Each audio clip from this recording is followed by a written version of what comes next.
All right. Looks like we still have a few more folks signing on, but we'll go ahead and get started. Welcome all to the first public information session for Mecklenburg County's newest park. Before we get started, I'm going to pass it over to Bert Lynn for a little bit about this project and some team introductions. So Bert, take it away. Thank you, and good afternoon, everyone, and welcome to our first public information session for Mecklenburg County's next great park, Eastfield Park. Our team is very excited to get this project started, and we thank you for taking time out of your schedules to join us today. Mecklenburg County purchased this property over 20 years ago, specifically for the use of a future park. Now your input will guide the development of this park. So Eastfield Park will be Mecklenburg County's first adventure park. So you may be asking, what is an adventure park? Our definition is an adventure park is one that blends the amenities that you might find at an active park and a passive park and connects those with a robust trail network. We'll talk in a few minutes about the types of amenities that might be appropriate for a park such as this. This adventure park will provide opportunities for interactive play, exploration, and education. This is a beautiful site, a beautiful piece of property, and we plan to preserve as much of this natural beauty and provide programming that highlights the beauty here. As with each and every of our Mecklenburg County Park and Recreation facilities, our focus will be on providing a place that fosters wellness, fitness, and growth. Projects like this take a team to plan, design, and develop. Joining us today are representatives from Mecklenburg County. From my group within Capital Planning, we have myself, I'm the Capital Planning Division Director, along with senior planners Kevin Brickman and Katie Lloyd, and planner Darnika Waters. The project will be managed by Brian Bennett, who is with Mecklenburg County Asset and Facility Management. Now, we're joined today by our lead consultant design workshop, and that team includes Kurt Culbertson, Emily McCoy, Adeline Lerner, and Yuri Jean. And their team includes a number of other sub-consultants. Jay Turner Consulting is helping with public engagement. Stewart is overseeing civil engineering. C Design is going to serve as our architect. ETM Associates will help with public space management. And Cumming will help with cost estimation as we move into the project. So with that, I'm going to pass things back over to Adeline to get us moving forward. Thank you, Bert. Before we get into today's agenda, we'll start with a few housekeeping items. We'll have a Q&A session at the end of this webinar, and participants are encouraged to submit any questions you have through the Q&A box at the end of the webinar. You can find that button in your Zoom setting toolbar. You may also raise your hand or chat to the panelists for any technical troubleshooting, and someone from our team will assist you during the meeting. This meeting is also being recorded, and it will be posted to the project's website. All right, let's get started. So we're very excited to speak with you all today about the process for creating this very unique and new regional park to add to the Mecklenburg County Park family. We're going to run you through a little bit of background on where we are in the planning process, how the park fits into the region, information on site conditions, potential park amenities, public feedback so far, and next steps in the process. And of course, we'll leave time at the end to answer questions you may have. So a little bit about this project and where we're at. The site of the project is located on Eastfield Road in the town of Huntersville. And as you can see from this photo, there's an abundance of canopy trees, as Bert mentioned, rolling topography, and very close proximity to many residential communities. The site is 114 acres and will serve as a regional park for the county, and it has historically been used for timber and pasture farming. The site also has ephemeral streams, hilltops, and wide valleys, and as Bert mentioned earlier, has wonderful potential for active and passive adventure park amenities. The goals of this project are to create a phasing plan and a master plan for the future park, which will help ensure the success of the project in the long term. So here's a map of the property with Eastfield Road as the site's primary thoroughfare, its location within the town of Huntersville, and a snapshot of its context within the county. As you can see, the site of the location of this future park will serve not only just Mecklenburg County, but also many adjacent growing neighborhoods and cross-county communities. Analysis and research for this future park began earlier this year, and we're now finally in the exciting phase of introducing the project to you all, the public, and working with you to help affirm programming and overall vision for the park. So we will be gathering feedback from the public over the next 3 months in order to finalize a master plan that creates a shared vision and lays the foundation for a new and unique park for the county. Now, to make sure you all are paying attention and to gauge where the attendees on this webinar are coming from today, we're going to ask you a few polling questions throughout the presentation, starting with this first question. So Yuri, if you could set question 1 up, please. This first question will pop up on your screen, and it asks, where do you live? So select the option in which you reside, or the closest to where you live. And you can push your answer, and we'll give you about 5 more seconds. And Yuri, if you will reveal the results of that poll, please.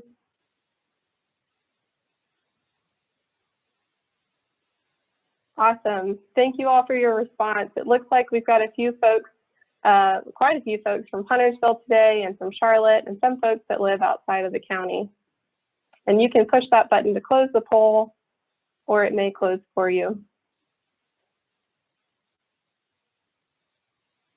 Now I'm going to run you through some brief information on the regional context of the site within the county and its surrounding communities.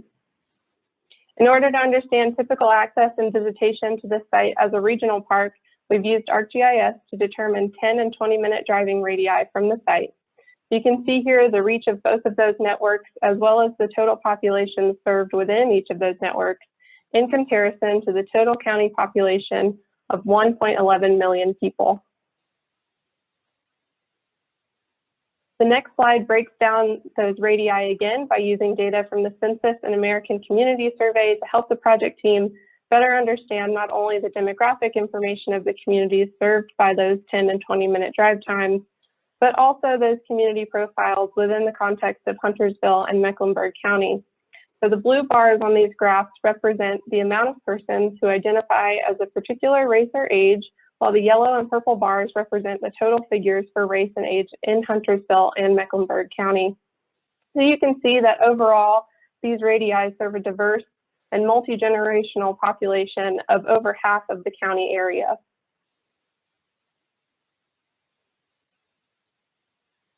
The next slide also addresses demographic information, and this time within the context of a 10-minute walk to the site. So it's important to recognize that while this park will serve as a regional park, it will also serve the communities that will directly surround it. And so maintaining privacy for these residents while also providing neighborhood amenities will be an important part of the design and planning process. In summary, we gather this type of data to help us better understand not just the potential impacts of making this site a park, but also to identify who will be the potential users of the park, who can benefit from the potential amenities, and who is being reached during the process.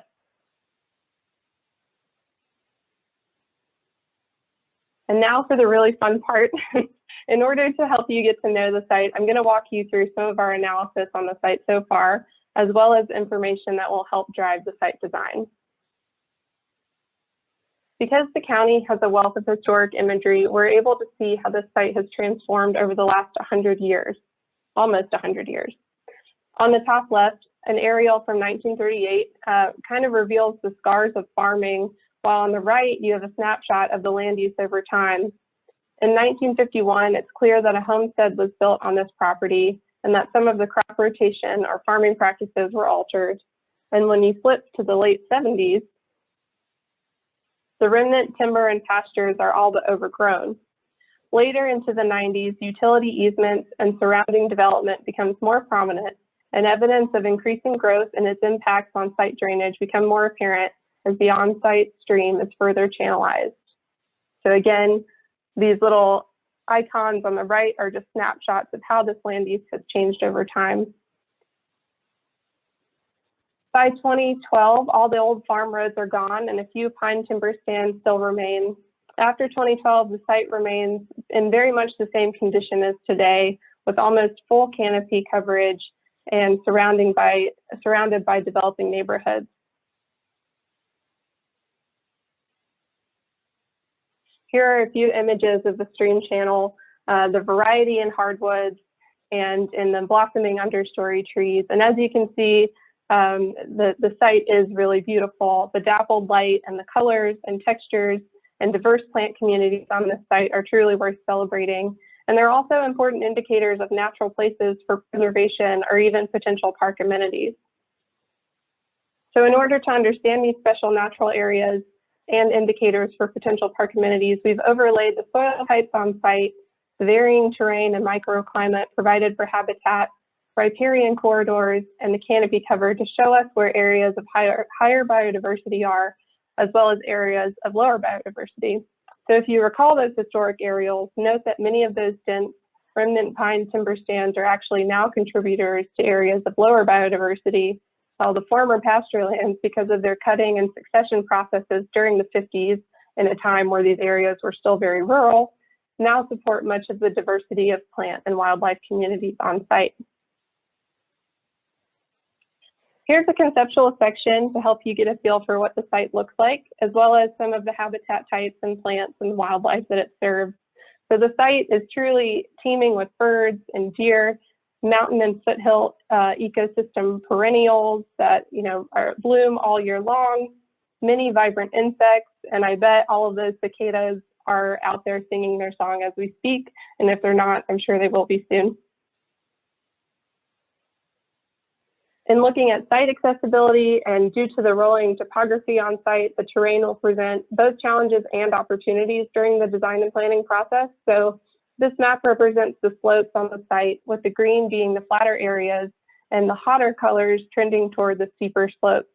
This type of analysis is really key to understanding accessibility and feasibility for access to the future park.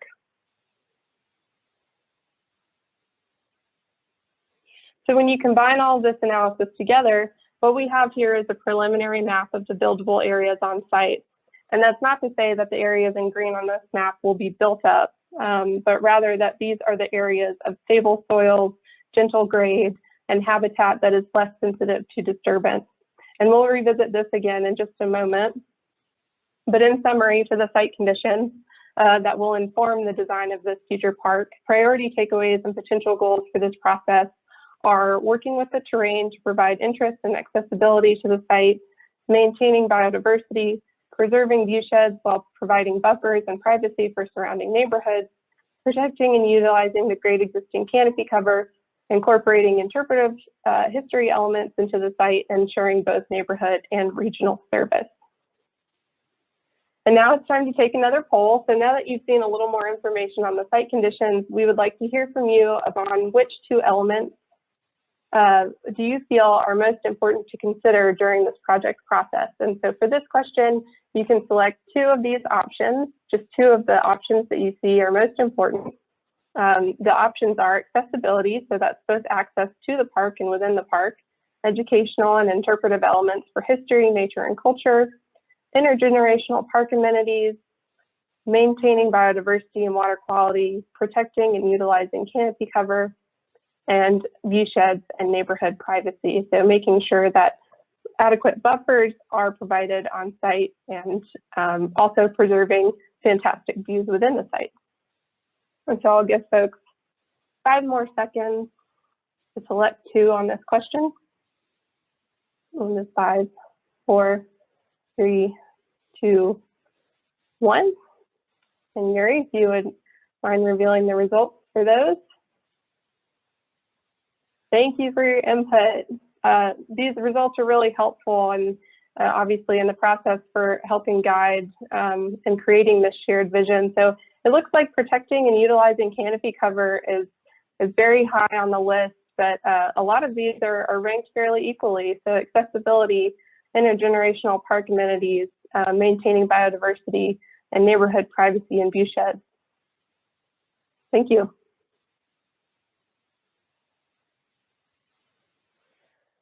And now we're going to take a quick look at what types of amenities this park could potentially support. So at a countywide level, it's important to note that a recent Parks and Recreation Needs Assessment was done in 2019, where survey respondents clearly identified in these charts on the right that trails, fitness, outdoor adventure, nature and culture-based programming, and learning opportunities are all top priorities for investment in future programs and facilities regarding the county's parks and recreation. When you look at the location of this property in relation to other county, town, and community parks, it's clear that this park will help to fill in gaps for recreation and nature-based programming. Other park amenity offerings in the county can be seen on this visual summary, which tallies elements such as playgrounds, picnic areas, walking trails, fishing access, bike facilities, venues, and multi-purpose fields.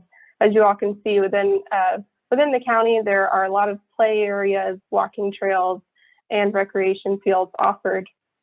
The wealth of offerings that are accessible at a community and regional level present a unique opportunity for this park to meet all the regular needs of both the county and community parks, while also providing a potential menu of amenities and features and activities that could be completely new to the region. So some of those active and passive amenities under consideration for this park include an adventure or low rope course and opportunities for play for families and all generations of visitors, an accessible canopy walk that would guide walkers and park visitors through the forests and rolling topography, really highlighting some of those special areas, special natural areas, educational and interactive elements, nature-based amenities like wildlife viewing, interpretive trails, and primitive camping, bike facilities, and other community facilities. Now, many of you have already commented and have left incredibly valuable feedback on the survey on the project's public input webpage. So we wanted to give you a snapshot of the feedback to date. The number of respondents are growing daily as we reach more folks during the process, and the public input page will be updated through the project process so that the public has additional opportunities for feedback and insights into the planning of the future park. So the map on the left shows where many of the respondents so far are coming from, while the information on the right highlights many of the comments we've received so far. So from 216 respondents, we've seen comments which include design considerations for safety and privacy, as well as amenities for the surrounding neighborhoods, adequate parking, notes on preferred access by pedestrian path and then by car and bicycle, recommendations for keeping the site natural and providing a variety of amenities, and highlighting the top choices so far from that potential program menu we just discussed. So as you can see, there's a lot of excitement for some of this adventure programming, a lot of excitement for bicycle facilities, adventure amenities, and also community facilities in the region. To give you an idea of how some of the more fundamental amenities could fit on the project site, we've pulled the footprints from the nearby county parks that you may already be familiar with, as well as precedents from the Southeast region. The site footprint is on the left of the screen to scale, while the bubbles on the right represent the footprints of existing playground areas, shelters and picnic areas, and other community amenities that you may be familiar with. So for example, you can see that the size of this future park could easily hold similar facilities as Freedom or Cordelia Park, as well as flexible parking that parks like McDowell Nature Preserve and other well-loved parks provide in the county.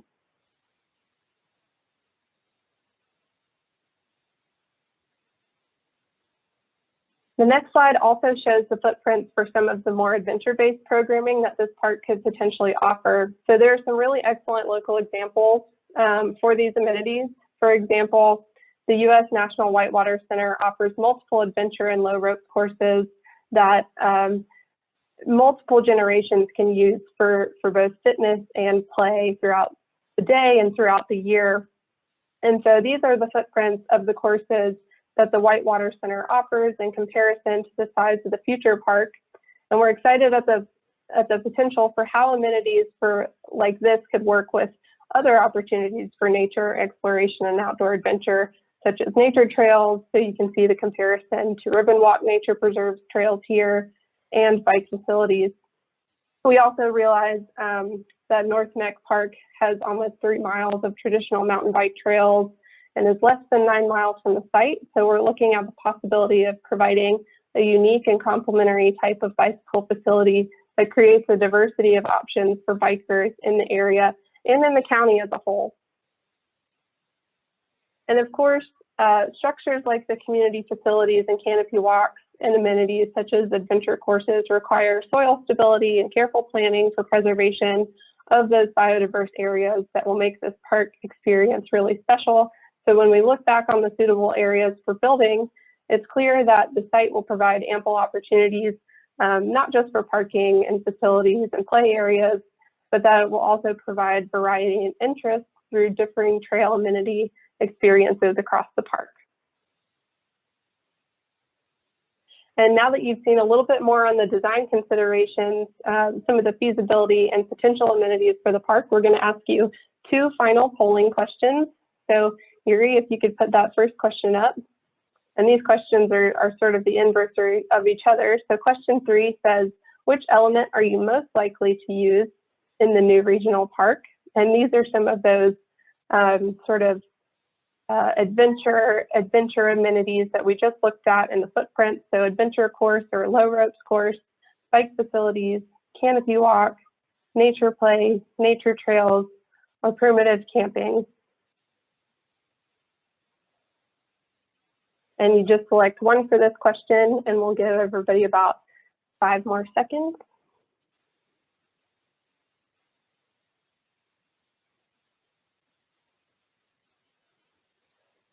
And Yuri, if you could put the answers up for that one. Very good.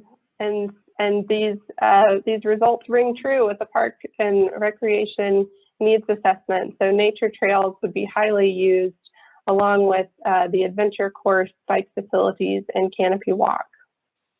And now this next question is really just the opposite of the last question.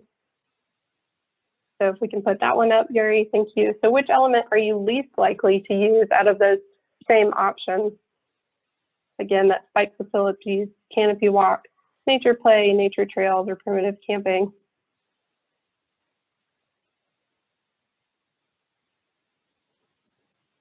About 5 more seconds.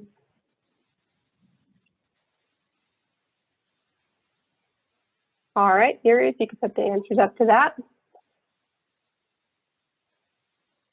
Okay, we have a very strong response about primitive camping. Thank you, that's very helpful for us to see. It allows us to gauge the desires of the community, and that will in turn guide the process on making this park new and special to the county and serve your needs. So before we close out with the question and answer section, we'd like to leave you all with an idea of next steps in the process. So throughout the next 3 months, there will be additional opportunities for feedback on the design and planning of the park, design and planning process of the park.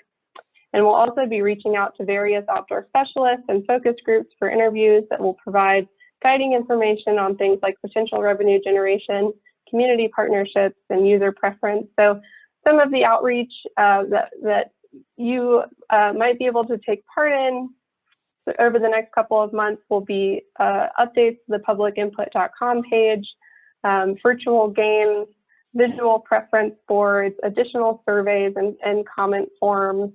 And eventually we'll have concept alternatives for you all to provide feedback on. And again, we'll be doing stakeholder outreach at the same time.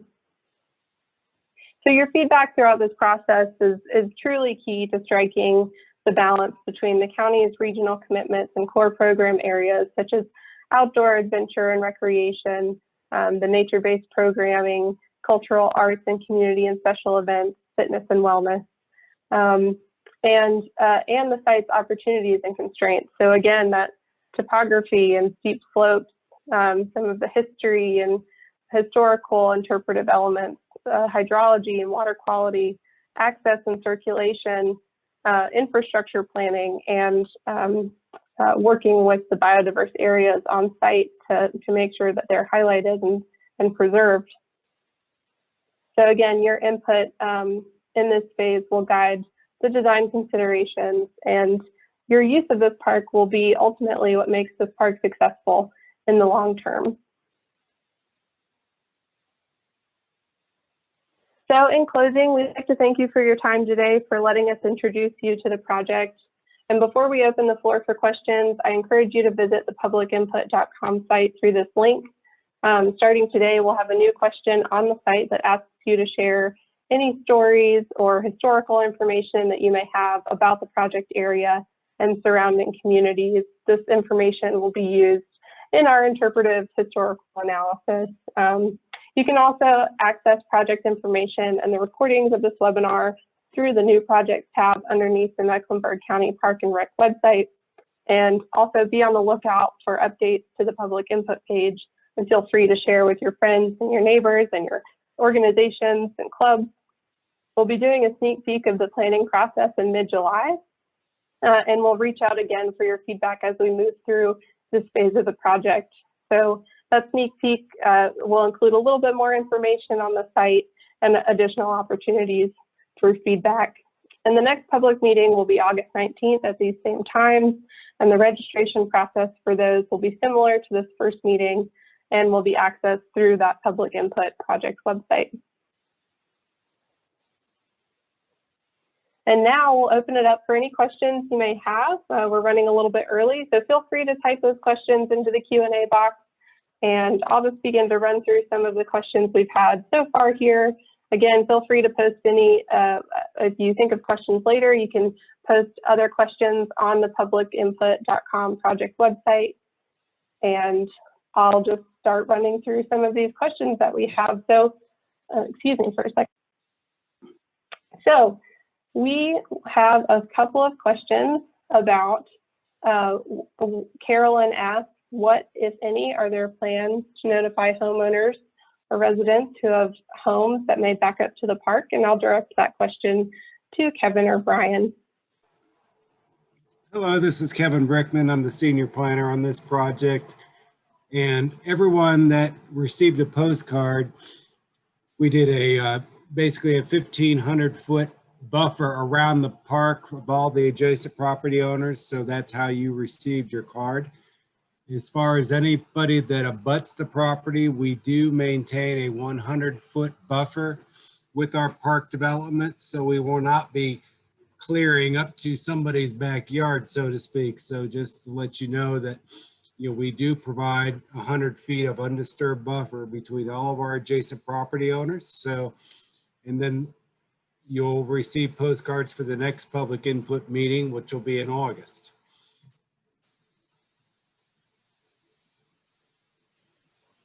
Thank you, Kevin.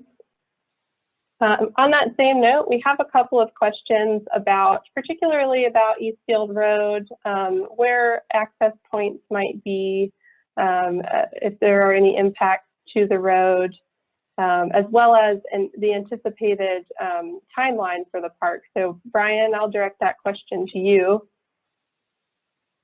All right, so currently we're in the master planning phase of this project.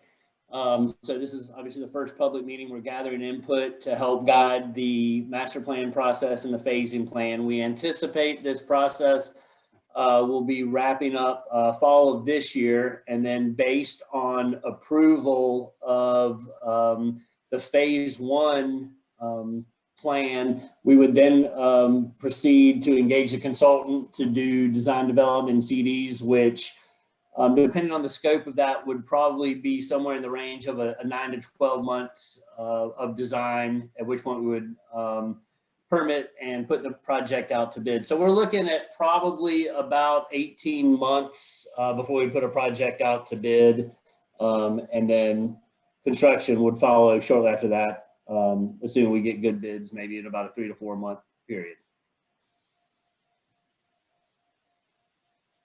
Great. Thank you all for those questions.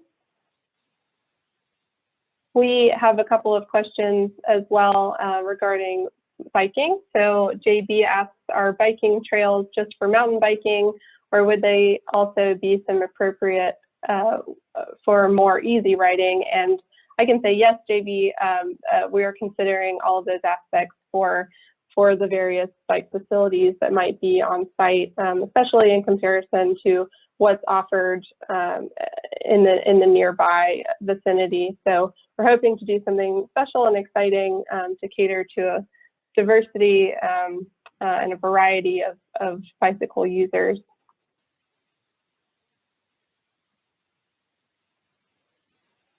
We have a couple of comments about funding. So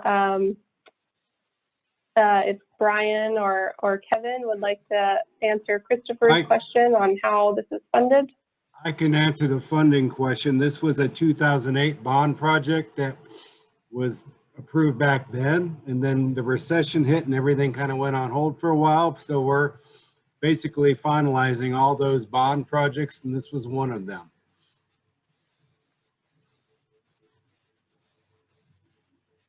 Thank you. So we have several questions about, Lauren asks, as a lifelong resident of Eastfield Road, what are plans for safety of the homeowners? And on that same note, Kevin and Brian, there are questions about potential access points and other impacts to Eastfield Road.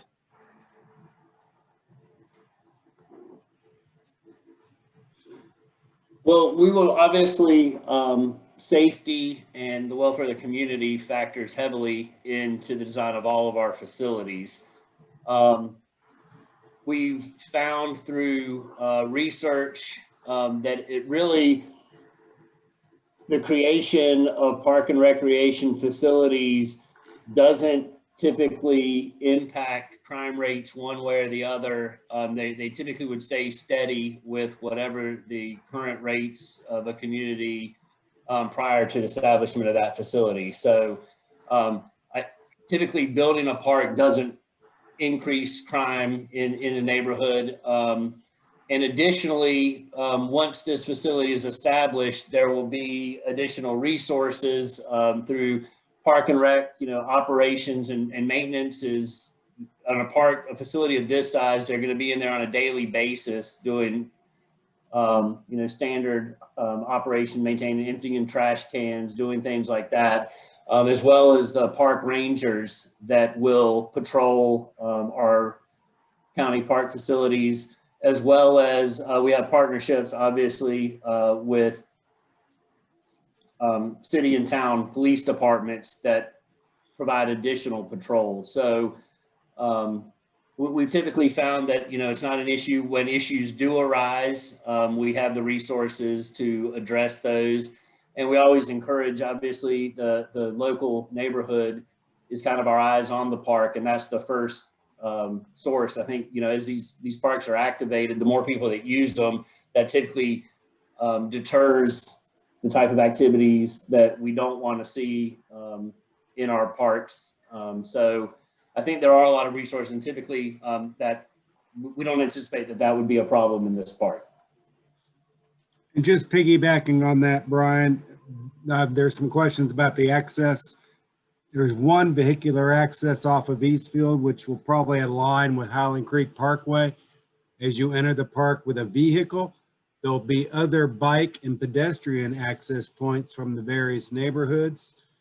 So there's only one vehicular entrance, which will be controlled and gated. This park will be a dawn to dusk amenity unless there is the camping component, which I understand that people might not want that because of, there will be users in the park at dark, but we don't want to rule it out unless it's totally something we do not want to consider. So, but as far as access to the park with a vehicle, there'll be one, which really improves on safety as well. We can control that entrance and exit as far as vehicles coming and going.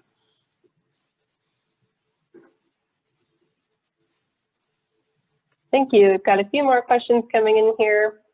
One of them is the stream in need of any restoration to reduce erosion and increase water quality. Thank you, Alice, for that question.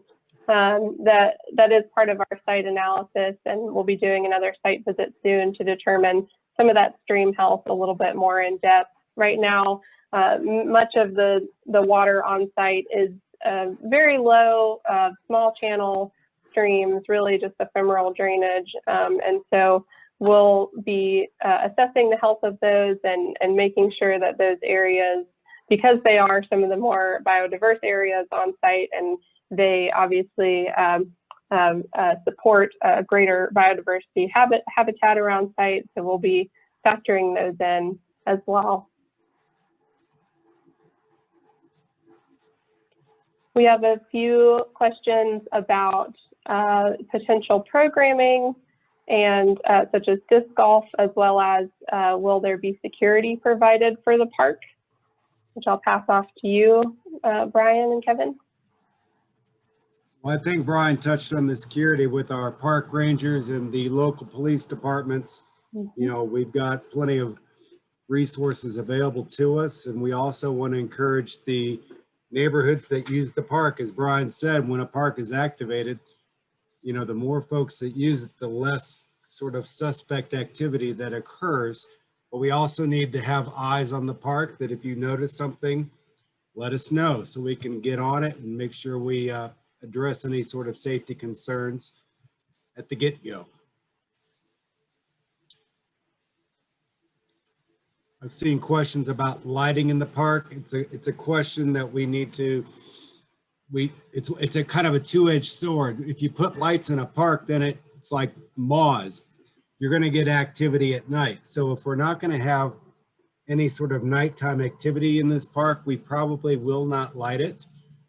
Only maybe towards the entrance points, but that's about it. But that's yet to be seen as far as the type of amenities that we will end up providing in this park. That being said, there's a question about baseball, softball fields and soccer fields. If you can recall the topographic maps that we showed you earlier, this site's not really conducive for flat play, so to speak, without totally destroying the site. And we wanted to really consider more play meadow type for pickup games, but not programmed lit ball fields and soccer fields at this point in time.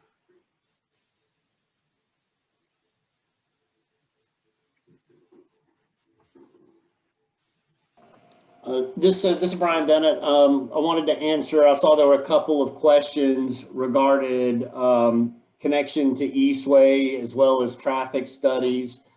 So yes, obviously as part of the design, we will be coordinating with NCDOT to perform any traffic assessment as well as any potential improvements that would be required for access to the park. In addition, we will be coordinating with the town of Huntersville and obviously coordinating our project with their Eastfield Road small area plan, which includes some proposed roadway improvements to that area. So that's pretty standard of all of our projects. So that will be performed. It won't be performed as part of our master planning, which we're currently doing, but we do know that that is something that we will address as we move into design development and construction of the phase 1 project.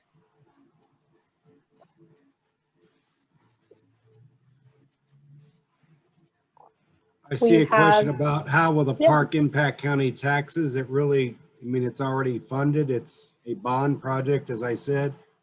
So it doesn't really, quote, impact your county taxes as far as that's concerned. Then there was a question about when this park's going to open, and I don't know if we've addressed that question yet or not. When we think the phase 1 will be built and complete. Best estimate right now, I would say, like I said earlier, we're probably at about an 18-month period to get through the master planning and get the phase 1 design and permitting complete. And then I would, again, speculate that we're looking at about a 12-month construction contract. Again, that's best guess because we don't actually know exactly what elements would be designed, but largely, so we're looking at about, I would say, look at an opening date somewhere plus or minus, let me see, that'd be about 3 years from today would probably be a realistic expectation for that.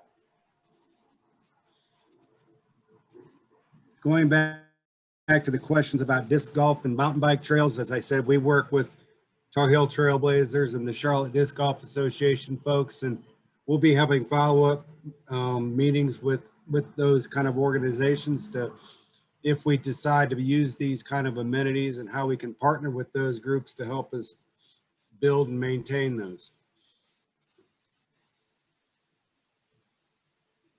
As far as access from the neighborhood, I know we're looking at bike ped access from the neighborhoods using existing street stubs, using existing sewer right-of-ways, you know, and just good access points that are accessible to the very, you know, Skybrook and the other adjacent neighborhoods around the park with minimal disturbance. Sorry, there's also, I see a couple of questions about coordination with Huntersville Park and Rec. Absolutely, that's already occurring. We're coordinating, and I think that ties into some of the questions about how this project will tie into greenways. We've already gathered Mecklenburg County as well as Huntersville greenway master plans, and so that is definitely something that our design team will be looking at, how to make those connections, as well as potentially making pedestrian connections to the surrounding neighborhood. So that will be an integral part of our design, is obviously providing opportunities for access to the park that are non-vehicular, would be pedestrian and bike access. There was a question about, can people access or hike the land prior to the park build out? Since it's publicly owned, the short answer is yes, but there's just not good access, definitely not vehicular access to it now. So it's definitely a walk to, bike to sort of arrangement. Just be careful. I mean, we really don't want, when we get construction underway, definitely try to keep folks out while construction's going on, but we really can't stop you from hiking, enjoying nature, since it is our property. But just please be mindful that, you know, it's not developed yet, and its safety can be a concern for people using the park prior to the park opening.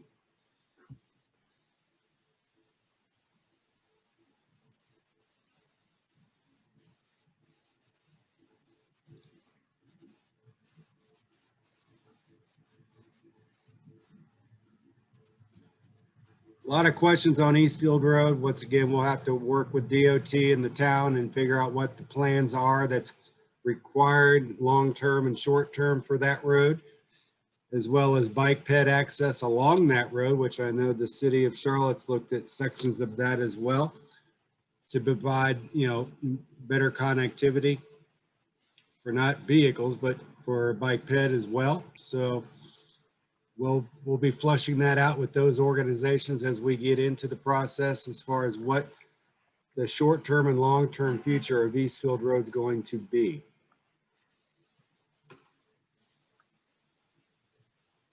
I saw a question from Dennis asking what is ephemeral drainage, and essentially that is it's a drainage channel that doesn't contain water year round. So essentially there'd be certain points of the season, typically during the wet, rainy season, when there may be water that would flow through that, and those channels would typically tie to the main creek in the area. So that's the difference between an ephemeral drainage and kind of a permanent creek or stream.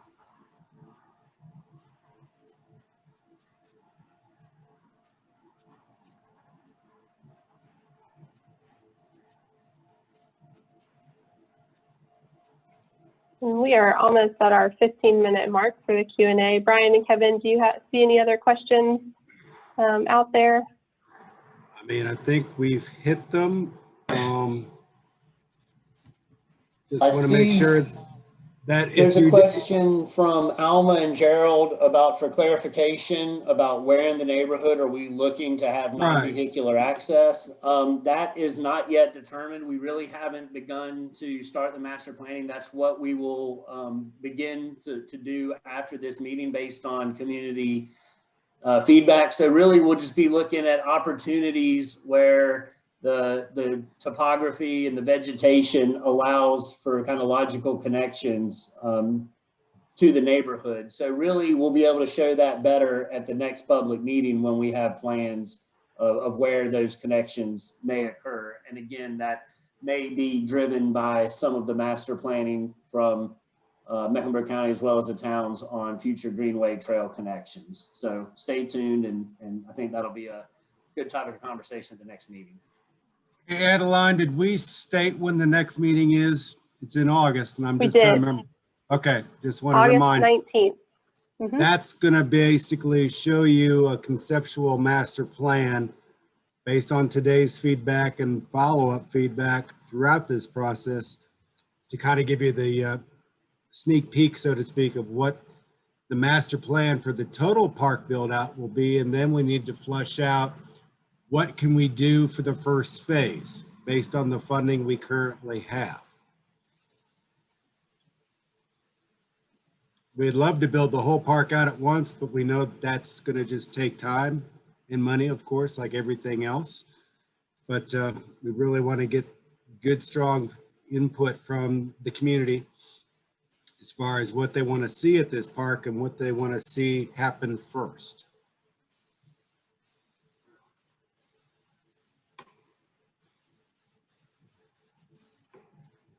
All right.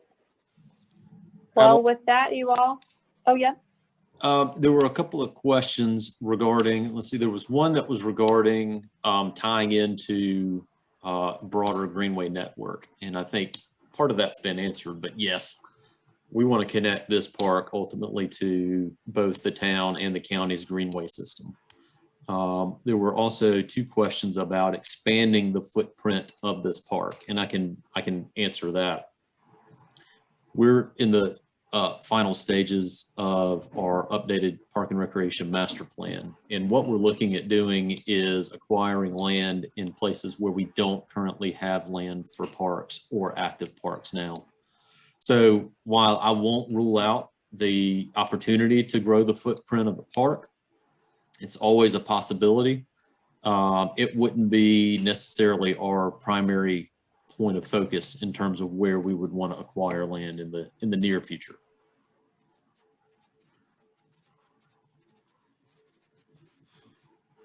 I see a question about concerts in the park. We don't really anticipate that right now as an amenity, like an amphitheater sort of thing, where there would be that kind of activity in the park. And I know the noise and lights and traffic, I mean, right now it's probably not going to be something that would be a large venue type arrangement by any means at this point, just based on the lay of the land and what people have already commented that they would like to see. And then the last question I see is, will you get email notifications for the next meeting? The short answer is yes, because if you've signed up for this meeting, we should be able to have a good database of all the attendees' email addresses. Now, correct me if I'm wrong, Adeline, but I believe we can track all that to make sure that correct. Everybody's notified for that August meeting.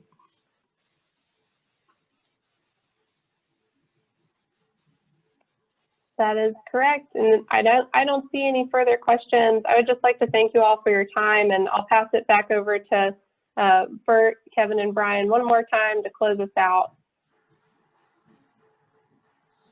Well, I appreciate everybody that's joined. We had about up to 58 people that were on. That was great.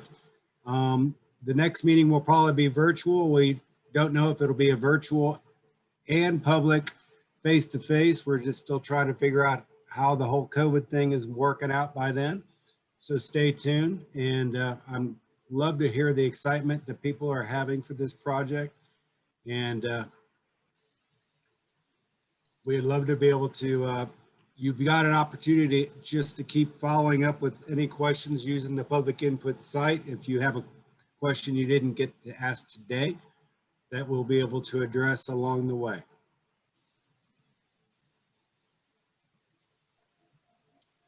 Yeah, this is Brian. I just want to kind of second that and say thanks everyone for joining our public forum today. Again, the input you're providing is valuable, greatly appreciated, and we hope you will please stay engaged and continue to provide feedback through the process, because I think that it is through this collaborative effort that we're truly going to design and build a great park facility that really meets the needs and expectations of the community. We're really excited about this project and look forward to working with everyone and really delivering a facility that is very unique to the community as well as within our overall park and recreation system. So we're really excited about that. And thanks again for joining us. And I see one last question. Can we do a public meeting in Highland Creek?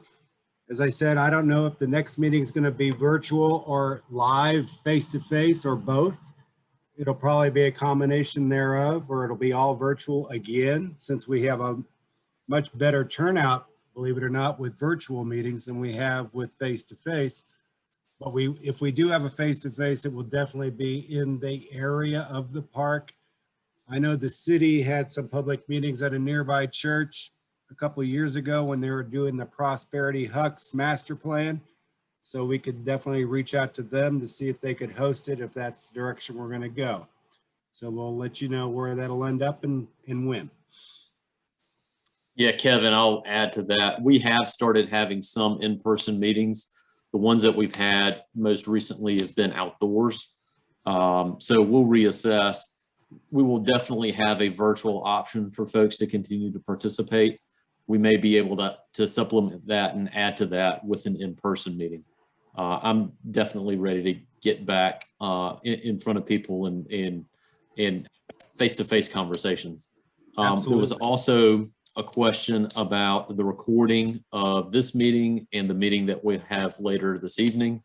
Both of those will be posted on YouTube, and those links will be provided through the publicinput.com page.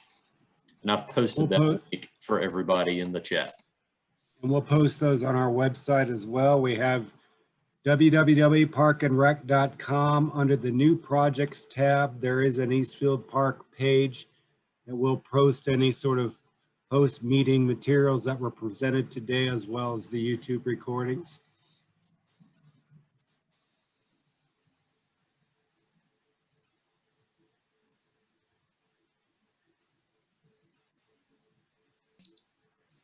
All right. You all, appreciate your time. Thank you. And thanks, everyone. We will be doing this presentation again this evening.